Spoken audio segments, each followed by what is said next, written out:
ಸ್ನೇಹಿತರೆ, ಬೆಳ್ಳಿ ಲರ್ನಿಂಗ್ ಅಕಾಡೆಮಿಗೆ ಸ್ವಾಗತ.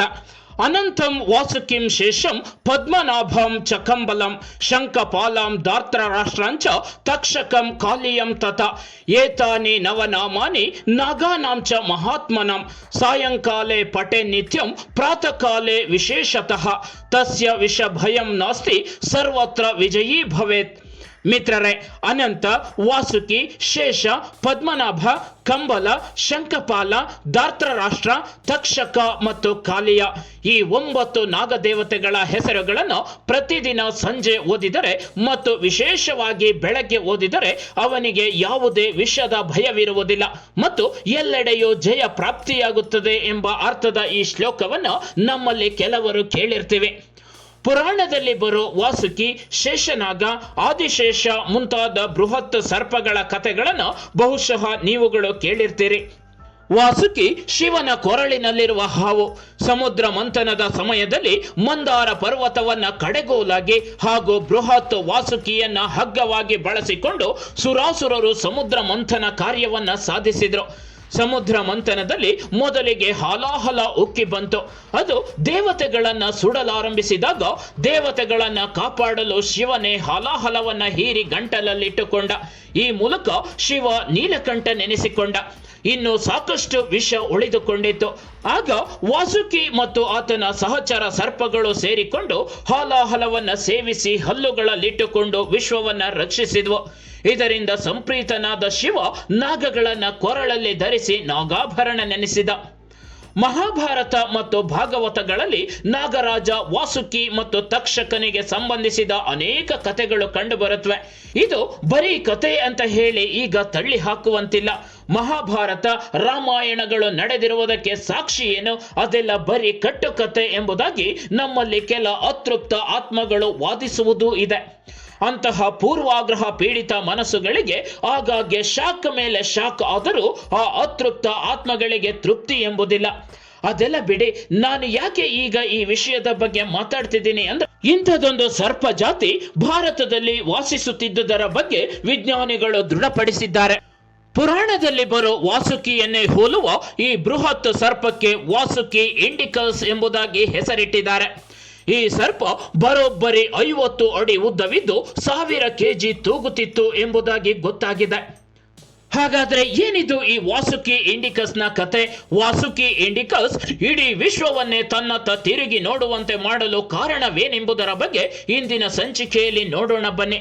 ಅದಕ್ಕೂ ಮೊದಲು ಇಂತಹ ಇನ್ನಷ್ಟು ವಿಷಯಗಳನ್ನು ತಿಳಿದುಕೊಳ್ಳೋದಕ್ಕೆ ನೀವಿನ್ನೂ ನಮ್ಮ ಚಾನೆಲ್ಗೆ ಸಬ್ಸ್ಕ್ರೈಬ್ ಆಗದಿದ್ರೆ ಈ ಕೂಡಲೇ ಸಬ್ಸ್ಕ್ರೈಬ್ ಮಾಡಿ. ಹೊಸ ವಿಷಯಗಳ ನೋಟಿಫಿಕೇಶನ್ಗಾಗಿ ಬೆಲ್ ಬಟನ್ ಕ್ಲಿಕ್ ಮಾಡಿ. ಗೆಳೆಯರೆ, 2005ರಲ್ಲಿ ಗುಜರಾತ್ನ ಕಚ್ನಲ್ಲಿರುವ ಫನಂದ್ರೋ ಲಿಗ್ನೈಟ್ ಗಣಿಯಲ್ಲಿ ವಾಸುಕಿಯ ಮೊದಲ ಪಳೆಯುಳಿಕೆಗಳನ್ನು ಪತ್ತೆ ಹಚ್ಚಲಾಯಿತು. ಐಐಟಿ ರೂರ್ಕಿಯ ಡಾಕ್ಟರ್ ಸುನಿಲ್ ಬಾಜ್ಪಾಯ್ ಮತ್ತು ಡಾಕ್ಟರ್ ದೇಬಾಜಿತ್ ದತ್ತ ನೇತೃತ್ವದ ವಿಜ್ಞಾನಿಗಳ ತಂಡ ಈ ಬಗ್ಗೆ ಅಧ್ಯಯನ ನಡೆಸಿ ವಾಸುಕಿಯ ಅಸ್ತಿತ್ವವನ್ನು ದೃಢಪಡಿಸಿದೆ. ಗುಜರಾತ್ನ ಕಚ್ ಪ್ರದೇಶದಲ್ಲಿ ವಿಜ್ಞಾನಿಗಳು ಇದುವರೆಗೂ ಅಸ್ತಿತ್ವದಲ್ಲಿದ್ದ ಜಗತ್ತಿನ ಅತಿದೊಡ್ಡ ಹಾವುಗಳಲ್ಲೊಂದೆಂದು ನಂಬಲಾಗುವ ಹಾವಿನ ಪಳೆಯುಳಿಕೆಯೊಂದನ್ನು ಪತ್ತೆ ಮಾಡಿದ್ದಾರೆ. ಇದು 47 ಮಿಲಿಯನ್ ವರ್ಷಗಳ ಹಿಂದೆ ಭೂಮಿಯಲ್ಲಿತ್ತೆಂದು ಹೇಳಲಾಗ್ತಿದೆ. ಐಐಟಿ ರೂರ್ಕಿಯ ತಂಡದ ಪ್ರಕಾರ ಇದುವರೆಗೆ ಪತ್ತೆಯಾದ ಹಾವುಗಳಲ್ಲೇ ಇದು ದೊಡ್ಡದಾಗಿದೆ. ಈ ಪಳೆಯುಳಿಕೆ ಪುರಾವೆಗಳು ವಾಸುಕಿ ಇಂಡಿಕಸ್ ಸುಮಾರು 47 ಮಿಲಿಯನ್ ವರ್ಷಗಳ ಹಿಂದೆ ಇಯೋಸೀನ್ ಯುಗದಲ್ಲಿ ಭಾರತೀಯ ಉಪಖಂಡದಲ್ಲಿ ಜೀವಿಸಿತ್ತೆಂಬುದು ತಿಳಿದು ಬರುತ್ತದೆ. ಈ ಭೂಮಿ 4.5 ಶತಕೋಟಿ ವರ್ಷಗಳ ಹಿಂದೆ ರಚನೆಯಾಯಿತು. ಅಲ್ಲಿಂದ ಮುಂದೆ ಅನೇಕ ಯುಗಗಳು ಬಂದು ಹೋಗಿವೆ. ಅನೇಕ ಜೀವರಾಶಿಗಳ ಉಗಮ ಮತ್ತು ಪತನ, ಖಂಡಗಳ ಸ್ಥಳಾಂತರ ಮತ್ತು ಶತಕೋಟಿ ವರ್ಷಗಳಲ್ಲಿ ಕೋಟ್ಯಂತರ ಜೀವಿಗಳ ವಿಕಾಸಕ್ಕೆ ಭೂಮಿ ಸಾಕ್ಷಿಯಾಗಿದೆ. ಈ ವಿಕಾಸದ ಒಂದು ಹಂತದಲ್ಲಿ ಪೃಥ್ವಿ ಅತಿದೊಡ್ಡ ಹಾವುಗಳ ಆವಾಸ ಸ್ಥಾನವಾಗಿತ್ತು. ಸುಮಾರು 55ರಿಂದ 60 ಮಿಲಿಯನ್ ವರ್ಷಗಳ ಹಿಂದೆ ಈಗಿನ ಕೊಲಂಬಿಯಾ ಪ್ರದೇಶದಲ್ಲಿ ವಿಶ್ವದ ಅತಿದೊಡ್ಡ ಹಾವು ಜೀವಿಸುತ್ತಿತ್ತು. ಅದರ ಪಳೆಯುಳಿಕೆಯನ್ನು 2000ರ ದಶಕದ ಆರಂಭದಲ್ಲಿ ಕಂಡುಹಿಡಿಯಲಾಯಿತು. ಅದೇ ಇತಿಹಾಸದಲ್ಲಿ ದಾಖಲಾಗಿರುವ ಅತಿದೊಡ್ಡ ಹಾವು ಟೈಟನೋಬೋವಾ. ಈ ಟೈಟನೋಬೋವಾವನ್ನು ಭೂಮಿಯ ಮೇಲೆ ವಾಸಿಸುತ್ತಿದ್ದ ಅತಿದೊಡ್ಡ ಹಾವೆಂದು ಪರಿಗಣಿಸಲಾಗಿತ್ತು. ಇದು 45ರಿಂದ 50 ಅಡಿಗಳಷ್ಟು ಉದ್ದವಿತ್ತು ಹಾಗೂ 1 ಟನ್ ತೂಗುತ್ತಿತ್ತೆಂದು ಅಂದಾಜಿಸಲಾಗಿದೆ. ಈ ಟೈಟನೋಬವ ವಿಷಕಾರಿಯಾಗಿರಲಿಲ್ಲ, ಆದರೆ ಅದು ಎಂತಹ ದೈತ್ಯ ಜೀವಿಯನ್ನಾದರೂ ಕ್ಷಣಾರ್ಧದಲ್ಲಿ ಪುಡಿ ಮಾಡುವ ಸಾಮರ್ಥ್ಯ ಹೊಂದಿತ್ತು. ಅದರ ಬೈಟ್ನ ವೇಗವೇ 400 PSI ಆಗಿತ್ತಂದ್ರೆ ಅದರ ಕಡಿತದ ವೇಗ ಎಷ್ಟಿತ್ತೆಂಬುದನ್ನು ಊಹಿಸಲು ಅಸಾಧ್ಯ. ಈ ಟೈಟನೋಬವ ಇಂದಿನ ಅತಿ ದೊಡ್ಡ ಹಾವುಗಳಾದ ಅನಕೊಂಡ ಮತ್ತು ಹೆಬ್ಬಾವುಗಳಿಗಿಂತ ಗಾತ್ರದಲ್ಲಿ 2.5 ಇಂದ 3 ಪಟ್ಟು ದೊಡ್ಡದಾಗಿತ್ತೆಂದು ಊಹಿಸಲಾಗಿದೆ. 2009ರಲ್ಲಿ ನೇಚರ್ ಜರ್ನಲ್ನಲ್ಲಿ ಟೈಟನೋಬವ ಎಂಬ ದೈತ್ಯ ಹಾವಿನ ಬಗ್ಗೆ ವರದಿ ಪ್ರಕಟವಾಗಿದ್ದೇ ತಡ ಈ ಸುದ್ದಿ ಕಾಡ್ಗಿಚ್ಚಿನಂತೆ ವಿಶ್ವದಾದ್ಯಂತ ವೈರಲ್ ಆಯಿತು.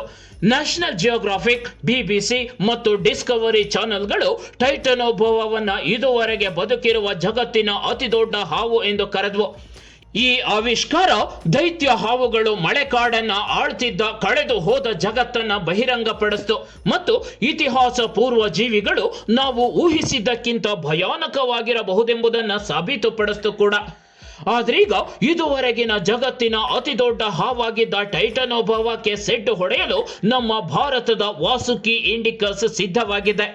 ಜಗತ್ತಿನ ಅತಿ ದೊಡ್ಡ ಹಾವು ಎಂಬ ಗರಿಮೆಯ ಕಿರೀಟ ಸರ್ಪಗಳ ರಾಜ ವಾಸುಕಿಯ ಪಾಲಾಗಿದೆ. ನೀವುಗಳು ವೇದಗಳು ಮತ್ತು ಪುರಾಣಗಳಲ್ಲಿ ವಾಸುಕಿ ಸರ್ಪರಾಜನ ಹೆಸರನ್ನ ಕೇಳಿರಬಹುದು. ಅನೇಕರು ಇದೊಂದು ಕೇವಲ ಪೌರಾಣಿಕ ಜೀವಿ ಎಂದು ಭಾವಿಸುತ್ತಿದ್ರು. ಆದರೆ 2005ರಲ್ಲಿ ಗುಜರಾತ್ನ ಕಚ್ ಜಿಲ್ಲೆಯ ಫನಾಂದ್ರೋ ಲಿಗ್ನೈಟ್ ಗಣಿಯಲ್ಲಿ ಪಳೆಯುಳಿಕೆ ಪತ್ತೆಯಾದಾಗ ಬಾಯಿ ಹರುಕರ ಬಾಯಿ ಮುಚ್ಚಿತು. ಸಂಶೋಧಕರು ಅಪರಿಚಿತ ಹಾವಿನ ಜಾತಿಯ 27 ಸಂರಕ್ಷಿಸಲ್ಪಟ್ಟ ಕಶೇರು ಖಂಡಗಳನ್ನು ಪತ್ತೆ ಹಚ್ಚಿದರು. ಸಂಪೂರ್ಣ ಅಧ್ಯಯನದ ನಂತರ ಅದು ಹಾವಿನ ಕುಟುಂಬದಲ್ಲೇ ದೊಡ್ಡದಾಗಿದೆ, ಗಾತ್ರ ಮತ್ತು ಆಕಾರದಲ್ಲಿ ಟೈಟನೋಬವನ್ನೇ ಹೋಲುತ್ತಿದೆ ಎಂಬ ಅಂಶ ಬೆಳಕಿಗೆ ಬಂತು. ಈ ವಿಷಯವನ್ನ ಸಾಬೀತುಪಡಿಸೋದಕ್ಕೆ 9 ವರ್ಷಗಳೇ ಬೇಕಾಯಿತು. ಸಂಶೋಧಕರು ಈ ದೈತ್ಯ ಹಾವಿಗೆ ವಾಸುಕಿ ಇಂಡಿಕಸ್ ಎಂದು ಕರೆದರು.